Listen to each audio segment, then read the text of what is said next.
శ్రీ గురుభ్యో నమః. శ్రీ మహాగణపతి నమః.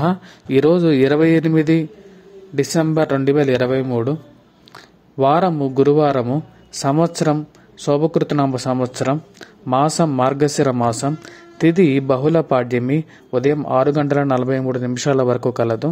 నక్షత్రం పునర్వసు నక్షత్రం, రాత్రి 1:05 వరకు కలదు. వర్జము మధ్యాహ్నం 12:17 నుండి 1:59 వరకు కలదు. యోగము ఇంద్రము రాత్రి 1:22 వరకు కలదు.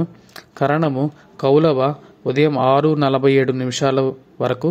తదుపరి తైత్తుల రాత్రి 7:23 వరకు కలదు. రాహుకాలం మధ్యాహ్నం 1:30 నుండి 3 వరకు కలదు. అమృతకాలం రాత్రి 10:31 నుండి 12:13 వరకు కలదు. దుర్ముహూర్తం ఉదయం 10:15 నుండి 11:02 వరకు మరియు మధ్యాహ్నం 2:56 నుండి 3:43 వరకు కలదు.